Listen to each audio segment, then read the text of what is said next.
ఓం గం గణపతియే నమః. ఓం నమః శివాయ. ఓం శ్రీ మాత్రే నమః. ఓం శ్రీ గురుభ్యో నమః. సర్వమంగళ మాంగళ్యే శివే సర్వార్థ సాధకే శరణ్యే త్రయంబకే దేవి నారాయణి నమస్తే. ఈరోజు మనము గురుగ్రహం అంటే బృహస్పతి మనకి ఈ వైశాఖ మాసంలో అంటే మే 14వ తారీఖున వృషభ రాశి నుంచి మిథున రాశికి సంచారం జరుగుతుంది. సో మే మే 14వ తారీఖు రాత్రి 10 గంటల సమయంలో గురుగ్రహ సంచారం మిథున రాశిలోకి ప్రవేశించబోతుంది అనమాట. సో ఈ మనకి సౌరమండలంలో అతిపెద్ద గ్రహాల్లో ఒకరు గురుగ్రహం.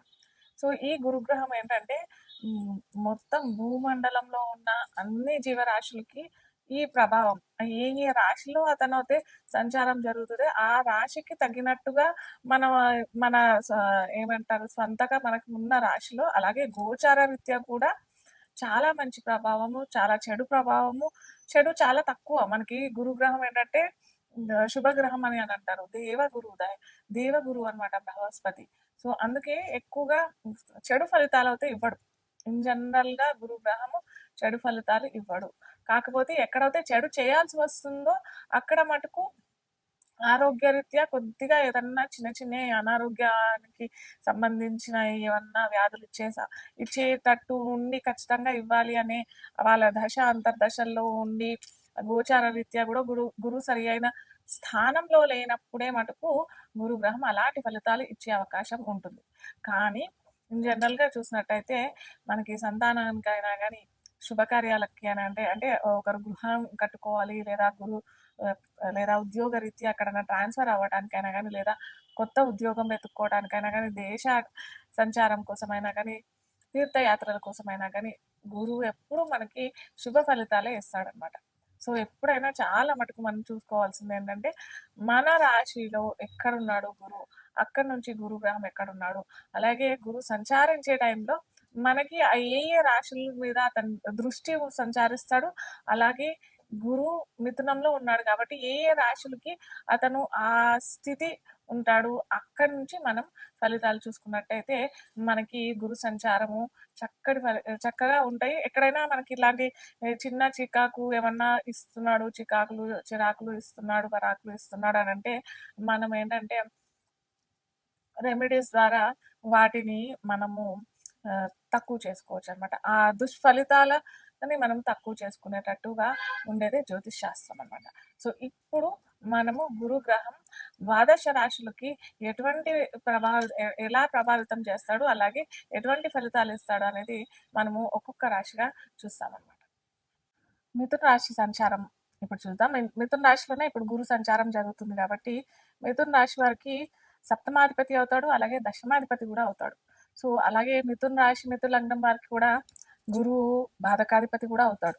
సో ఇక్కడ మనకి బాధకాధిపతి ఫలితాలు అలాగే దశమమైన కర్మస్థానాధిపతి ఫలితాలు కూడా ఇస్తాడు కాబట్టి అలాగే బుధుడు మిథున రాశి నుంచి పంచమాన్ని చూస్తాడు, సప్తమాన్ని చూస్తాడు, అలాగే నవమాన్ని చూస్తాడు కాబట్టి మిథున రాశి వాళ్ళకి అయితే అద్భుతమైన ఫలితాలనే చెప్పుకోవచ్చు. ఎందుకంటే ఎప్పటి నుంచో వీళ్ళు ఏమంటారు ఉద్యోగ రీత్యా లేదా ఏదైనా ట్రాన్స్ఫర్స్కి అవ్వాలి లేదా ఏమంటారు ఈ మార్కెటింగ్ ఏమంటారు కమ్యూనికేషన్ రంగంలో ఉన్న వాళ్ళకి కూడా చాలా మంచి ఫలితాలు ఇస్తారు. మనకి ట్రాన్స్ఫర్ అవడానికి ప్రమోషన్ రావడానికి లేదా ఉద్యోగ రీత్యా ఫారిన్ వెళ్ళాలి అని అనుకునే వారికి చదువుల కోసం కూడా హయ్యర్ ఎడ్యుకేషన్ కోసం కూడా ఫారిన్ వెళ్ళడానికి కూడా మంచి అద్భుతమైన ఫలితాలు ఇస్తాడు. ఎందుకంటే మనకి మిథున రాశి ఏమంటారు బుధుడు అధిపతి. అలాగే బుధుడు గురువుకి ఇద్దరికి అంత పడకపోయినా కానీ మనకి విజ్డమ్ ప్లానెట్ అనే బుధుడుని అంటాము. జ్ఞానానికి సంకేతమైన బుధుడు ప్లస్ అలాగే గురువు ఒక ఉన్నతమైన పదవికి స్థానానికి అలాగే బుధుడు తండ్రి అయిన గురుస్థానానికి అధిపతి అవుతాడు కాబట్టి బుధ రాశిలోనే గురువు వస్తాడు కాబట్టి అటు ఎడ్యుకేషన్లో చాలా మార్పులు దేశగోచారం చూసినట్టయితే కూడా మన ఎడ్యుకేషన్ రంగంలో ప్రత్యేకమైన మార్పులు చెందే అవకాశం చాలా ఉంటాయి.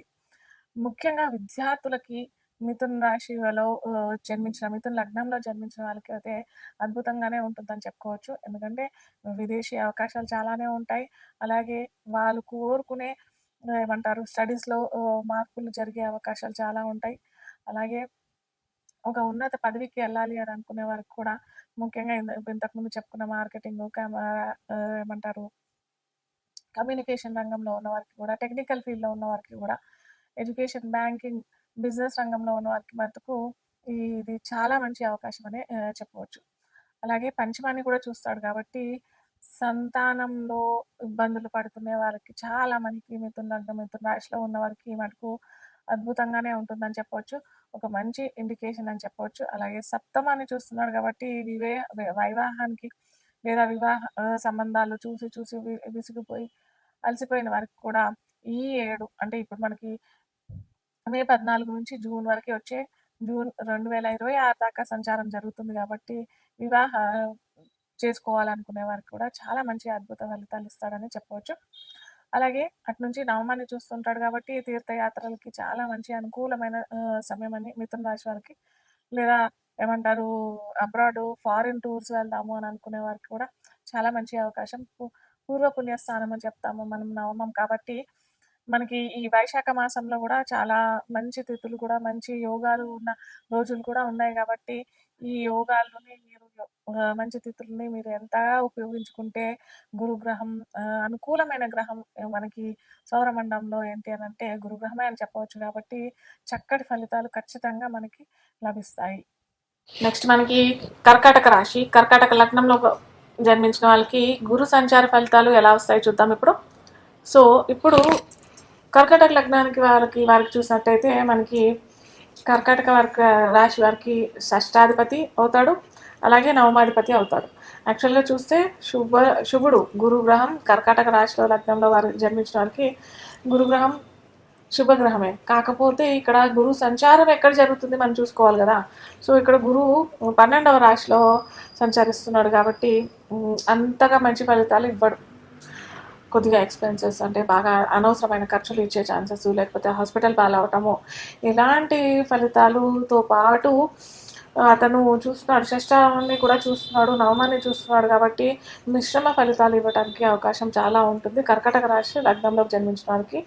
అలాగే మనకి రుణ రోగ బాధలు ఏమన్నా ఉంటే అవి కొద్దిగా ఉపశమనం అయ్యే ఛాన్సెస్ ఉంటాయి. కానీ ఏమంటారు అవి తగ్గినా కానీ ఇక్కడ మనకి ఖర్చులు, అనవసరమైన ఖర్చులు పెరిగిపోయే అవకాశాలు, అటు ఉద్యోగ రీత్యా అయినా, లేకపోతే పిల్లల ఫీజు రీత్యా అయినా, లేకపోతే హాస్పిటల్లో అనారోగ్యం పాలైపోయి ఆ ఖర్చులు అయినా ఉండే ఛాన్సెస్ చాలా ఉంటాయి. కాబట్టి కొద్దిగా ఇవి మీరు జాగ్రత్త పడితే చాలా చాలా మంచిది.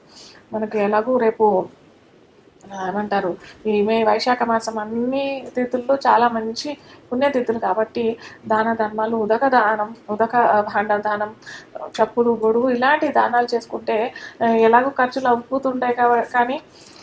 అయిపోతుంటాయి కాబట్టి ఇవి ఇక్కడ బ్యాలెన్స్ అయ్యే అవకాశాలు ఉంటాయి. మీకు ఒక 1000 రూపాయలు 10,000 అయ్యేటి ఇక్కడ 500తో వెళ్ళిపోతుంది కదా, మనం ఏదైనా దానం చేసి మంచి పుణ్యతిథిలో దానం చేసి.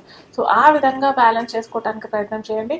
కాకపోతే ఇక్కడ నవమం మీద కూడా ప్రయాణం చేస్తున్నాడు, సంచారం జరుగుతుంది కాబట్టి ఇక్కడ గురుగ్రహం ఏంటంటే కర్కాటక రాశి లగ్నానికి తీర్థయాత్రలు, అబ్రాడ్ టూర్స్, ఫారిన్ వెళ్ళే అవకాశాలు, విద్యార్థులు పై చదువుల కోసం, హయ్యర్ ఎడ్యుకేషన్ కోసం ఫారిన్ వెళ్ళే అవకాశాలు చాలా మట్టుకు ఉంటాయి. అక్కడ సక్సెస్ కూడా ఉంటుంది, ఎందుకంటే గురు చూస్తున్నాడు కాబట్టి, అక్కడ కూడా చూస్తున్నాడు కాబట్టి మంచి ఫలితాలు ఇస్తాడు. అలాగే అష్టమాన్ని కూడా చూస్తుంటాడు. ఇక్కడ అష్టమం అని కూడా గురువు చూస్తున్నాడు కాబట్టి కొద్దిగా ఏమంటారు అనుకోని సంఘటనలు ఇంట్లో వారికి అయ్యే అవకాశాలు, లేదా ఇంట్లో వారి పెద్దవాళ్ళకి అయ్యే అవకాశాలు చాలా ఉంటాయి. కాబట్టి అక్కడ కూడా తగు జాగ్రత్తలు వహించి ఖచ్చితంగా చెప్పుకునే మనము ఈ వైశాఖ మాసంలో, అలాగే మనకి శ్రావణ మాసంలో కూడా ఉంటాయి కదా, శ్రావణ మాసము, కార్తీక మాసం, ఇవన్నీ మనకి పై దక్షిణాయనం ఒక్కసారి వచ్చిందంటే మనకు అన్ని మాసాలు మంచి మంచి మాసాలే ఉంటాయి. కాబట్టి దానికి తగ్గట్టుగా తగు జాగ్రత్తలు, తగు దాన ధర్మాలు చేసుకున్నట్టయితే ఈ అనుకోని సంఘటనలు జరగకుండా అవరోధించవచ్చు. అలాగే మనము హాస్పిటల్ పాలయ్యే ఖర్చులు అన్నాం కదా, అవి కూడా మనము తక్కువ చేయడానికి అవకాశం ఉంటుంది.